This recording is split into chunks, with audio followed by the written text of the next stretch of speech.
Hi, in this video I'm going to share how I plan to schedule my first graders' homeschool year.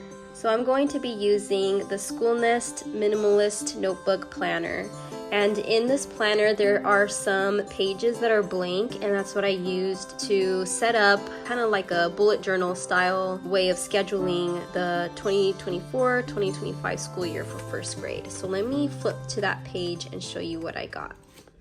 Okay, so you'll see here where the attendance chart is. On the left side, there was a grid page, was blank. And then here on the top, there was a section here to just write whatever you wanted. So I just put in schedule. And so what I did was I put the name of my son on top. I also have an 18-month-old. So by the time we start first grade, he will be close to 2 years old. But I put his name down and put a little schedule together for him as well, just so that I can kind of have an overview of how I will schedule both of them in the day. It's really not complicated at all. It's really simple. You know, it's still nice to kind of just see how they go together.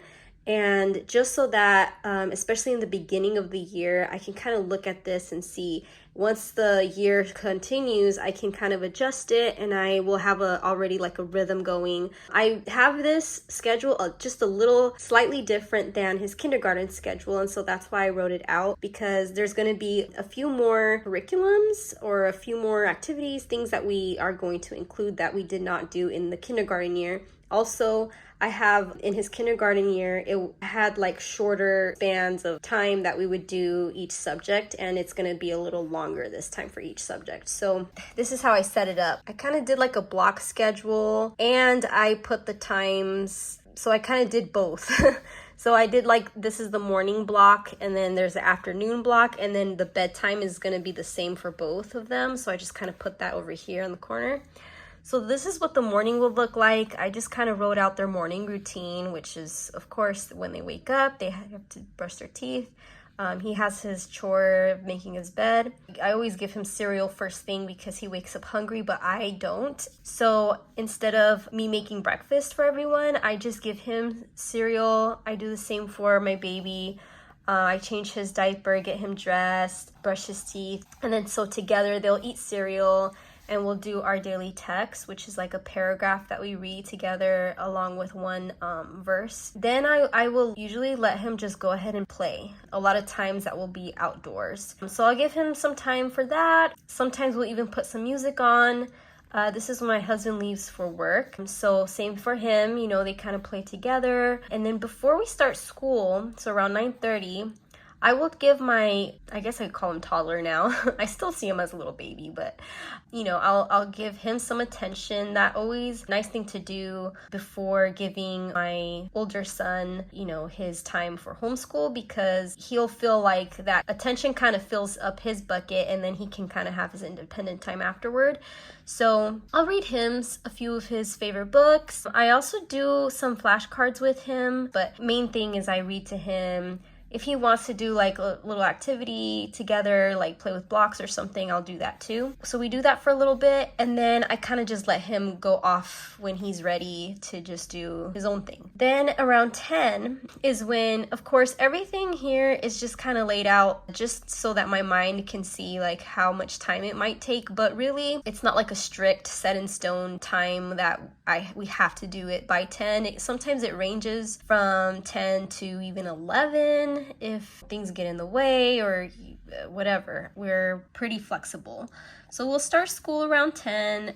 We start usually with language arts. We're gonna do our reading for 30 minutes. Then we'll do some grammar for 10 minutes, spelling and vocabulary for another 10 minutes. Then, okay, so here's where I can explain how we kind of schedule out our week. So I will usually rotate the core subjects every day. I'll alternate every day. So I'll do language arts Mondays and Wednesdays, and then I'll do math Tuesdays and Thursdays. So I'm gonna continue to do that. So we'll spend, you know, about, let's see, 30, 40, about 50 minutes to an hour for language arts on Mondays and Wednesdays. And then math, we'll do 30 to 40 minutes science Tuesdays and Thursdays. So because it takes a while, it'll take us about an hour to do either one, then we'll take our afternoon break around 11 or 12 is usually when I start getting hungry. So that's why I put brunch or lunch depending on the time. So around this time we'll go ahead and eat, and then after lunch I'll let him play again, because by this time I'm sure he wants to get his wiggles out again. Over here he will either play while we're doing school, and then after lunch is when I'll put him down for a nap. Again, it just ranges. Sometimes he'll take a nap a little before that, so while he's napping we'll be able to get some school done as well. Then after they play, after lunch for a little bit, we'll go back to doing the other subjects, and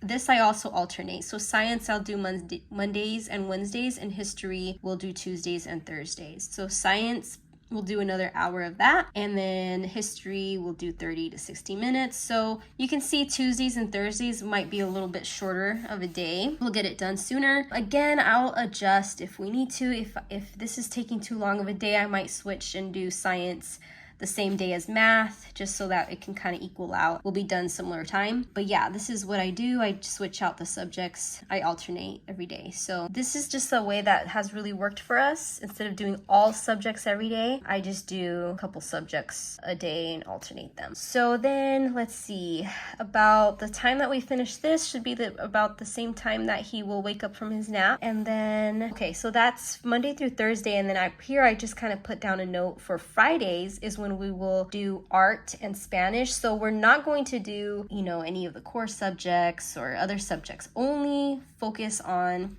art and Spanish, and that I plan to do just for like 60 minutes. And then if we do have makeup work, we can include that on Friday as well. So Friday is going to definitely be like a shorter day, because usually Mondays through Thursdays will take about a couple hours, and then Friday is just going to take an hour. So that's how I plan to do Monday through Friday. And then after he's done with school, I'll just let him continue to play. Also do some quiet time, like reading. I have him do some independent Bible reading, which what I do is, because I don't want him to be like his brain get fried. The Bible is pretty difficult to read. A lot of decoding he would have to do with the words. It would take so long for him to get just one chapter done. But what I do is I'll let him listen to the audio and just do one chapter day.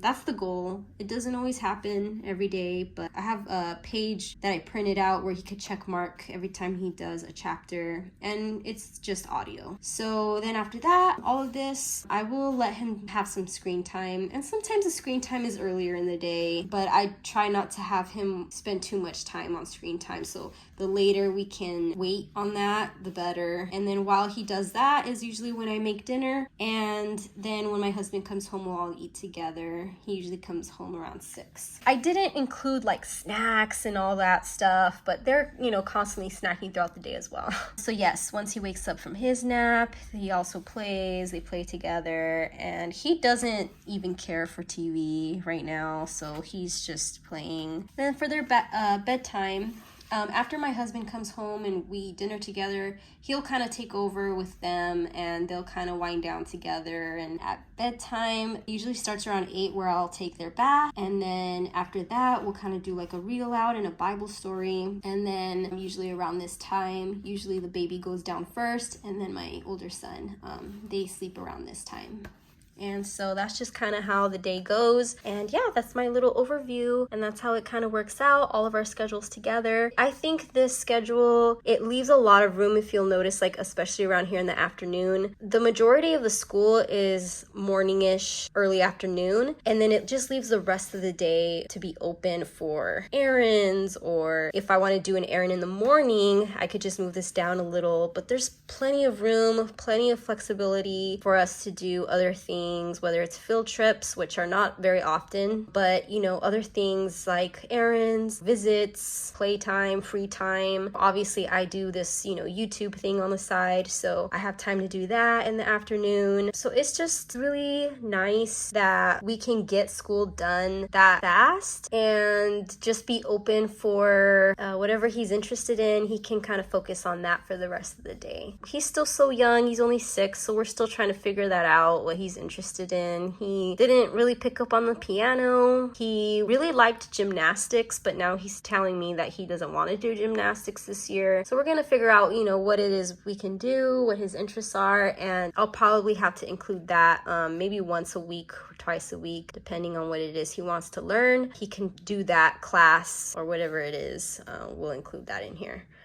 So yeah, I hope that all made sense, kind of laid it out here. If there's any questions, suggestions, feel free to leave them in the comments, and I appreciate any feedback. I hope this is also helpful for anyone who maybe just wants to get an idea of how they can schedule their own homeschool. There's just so many ways that we can all schedule in for our families. We all have different circumstances, different size families, different jobs, just so many things that can go into it, but there's just so much flexibility. But it does help to kind of just see it and visualize how you can get it done and how it can work out. Another thing I wanted to note just really quick was the amounts of time that I put in here. I actually got help from looking at the Well-Trained Mind book. In that book, they kind of have their own schedule that you kind of plug in your own. That was really helpful, and she kind of knows based on the development of the age of each child how much of each subject they can do. That's what I used as a guide.